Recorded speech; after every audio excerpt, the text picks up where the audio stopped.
Cordial saludo para todos, soy Edison Carrillo, estudiante de Ingeniería de Sistemas, modalidad virtual, sexto semestre, con la asignatura Gestión de Proyectos de Software actualmente y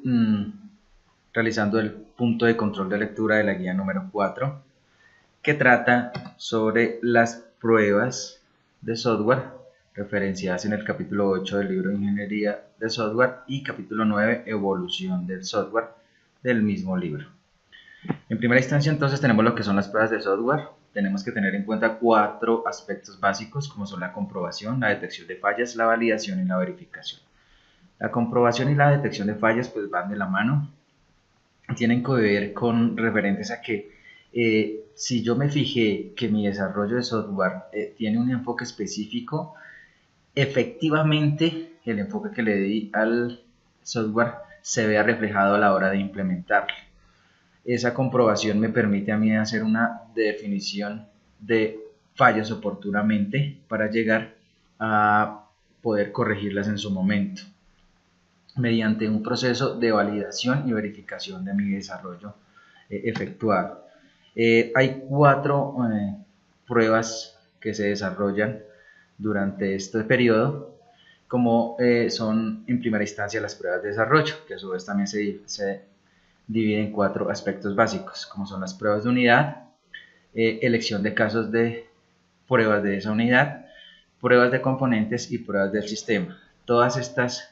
4 pruebas, entonces enfocadas, como lo decía, las pruebas de desarrollo, que me permiten verificar efectivamente a través de la aplicación en casos de prueba que mi software cumple con los parámetros establecidos. Como segundo aspecto importante está lo que es el desarrollo dirigido de pruebas, donde se debe tener en cuenta también 4 aspectos, como es la cobertura del código, las pruebas de regresión, depuración simplificada y documentación del sistema. Esto dirigido entonces a que desde la misma programación, desde la misma construcción de código, se deben ir realizando esas pruebas que me permitan a mí ir depurando mi código a medida que voy avanzando en esa construcción, para poder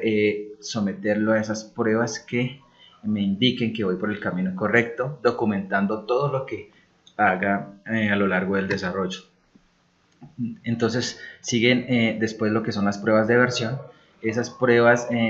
están basadas en 3 aspectos básicos, como son las pruebas basadas en requerimientos, pruebas de escenario y pruebas de rendimiento. Todos los requerimientos que yo haga a la hora de construir mi desarrollo tienen que ser soportados, tienen que ser de una manera efectiva reglamentados para que se cumplan cuando se esté haciendo esa validación y verificación de software, conocido como BIB, validación y verificación. A su vez, someter entonces a mi software a esas pruebas de rendimiento que me digan que está en la capacidad de realizar lo que yo quiero que realice. Tengo unas pruebas de usuario definidas como pruebas alfa, beta y pruebas de aceptación, donde en diferentes instancias yo someto mi software a verificación del usuario. En las alfa, entonces, a la hora del desarrollo, el usuario, el cliente está ahí conmigo. En las beta, yo doy una versión de prueba al usuario para que la someta a su verificación, y las pruebas de aceptación entonces están definidas por criterios de aceptación, planes de pruebas de aceptación, derivación de pruebas de aceptación. Corro pruebas de aceptación, negocio los resultados de la prueba y obtengo un rechazo o una aceptación del sistema por parte del usuario. En el capítulo 9 entonces tengo lo que es la evolución del software, donde tengo que considerar la vida del software como tal y esos parámetros que me van a indicar a mí que el software va a evolucionar hasta quizás un punto donde ya no pueda hacerlo más. Para eso se haya diseñado una parte o un gráfico en forma de espiral que me indica a mí pues ciertos aspectos básicos en cuanto al desarrollo del producto, lo que tiene que ver con la gestión de riesgos, los prototipos,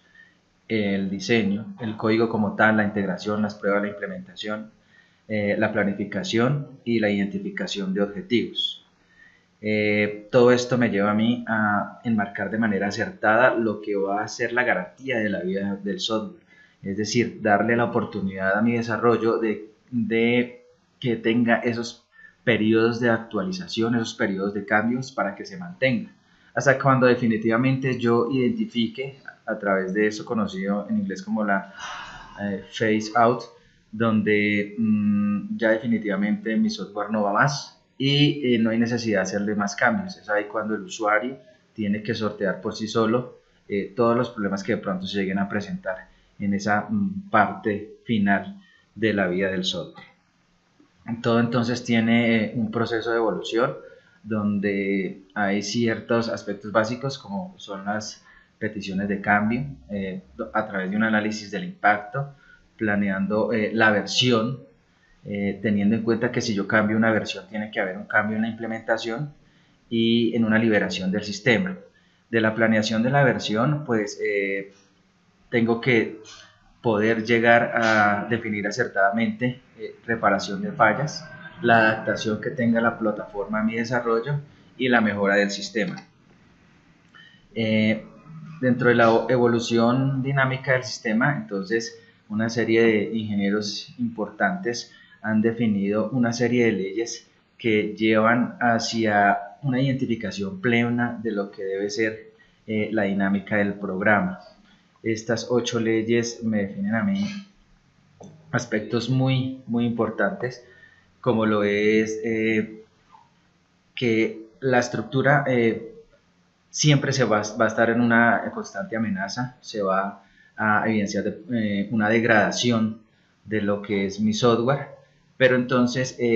tengo que asumir costos adicionales para poder llegar a hacer esos cambios oportunamente a la hora de identificar las fallas. Se sugiere entonces que esos cambios estructurales influyen en el sistema directamente y si yo los sé sortear voy a tener éxito en mi desarrollo.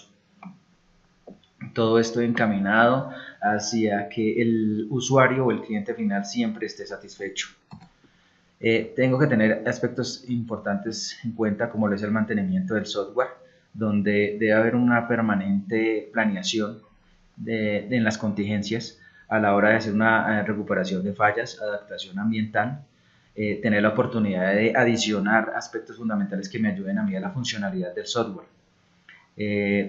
Tengo que tener claro que mi equipo de trabajo tiene que tener una estabilidad, tiene que haber un desarrollo práctico para que ese desarrollo pues no vaya hacia la deficiencia. Tengo que identificar las habilidades y fortalecimiento de competencias del personal y sobre todo ver la antigüedad en la estructura del programa, es decir, la posible obsolescencia que pueda tener el programa. Igualmente, la predicción del mantenimiento, la reingeniería del software y el mantenimiento preventivo mediante refactorización son aspectos importantes a la hora del mantenimiento del software. De igual manera, algo que es clave es la administración de los sistemas heredados, donde yo defino aspectos como desechar completamente el sistema, si veo que definitivamente ya no me satisface las necesidades, mirar si se pueden hacer los cambios pertinentes y continuar con un mantenimiento regular, si es posible, si no, pues remitirme al anterior, que es desechar el sistema, someter el sistema a reingeniería para mejorar su mantenibilidad, sustituir todo o parte del sistema con un sistema nuevo si definitivamente tengo que desecharlo, o ver condiciones de funcionabilidad para hacer posibles adiciones que me ayuden. Todo esto de la mano de lo que es la calidad y el valor empresarial. Todos sabemos que si una empresa hace una inversión en desarrollo de software es porque lo necesita, porque sí lo requiere, pero la calidad de ese software depende primero de mi ética profesional y de los recursos que se lleguen a invertir en ese desarrollo, donde hay diferentes características como el uso, el proceso, la confiabilidad y las salidas. Si mi software es bueno, efectivamente yo voy a tener un incremento en el número de peticiones. Eso me origina que yo aumente el número de interfaces y por lo tanto el volumen de datos en mi desarrollo pues también va a aumentar. La lectura de estos dos capítulos nos lleva entonces a ver la importancia que tiene la parte de pruebas y la parte de evolución del software. Pruebas para verificar que efectivamente mi software funcione acertadamente, vaya hacia la finalidad con la cual lo construí y satisfaga una necesidad. Muchas gracias por su atención, a la expectativa de sus sugerencias, muy amable.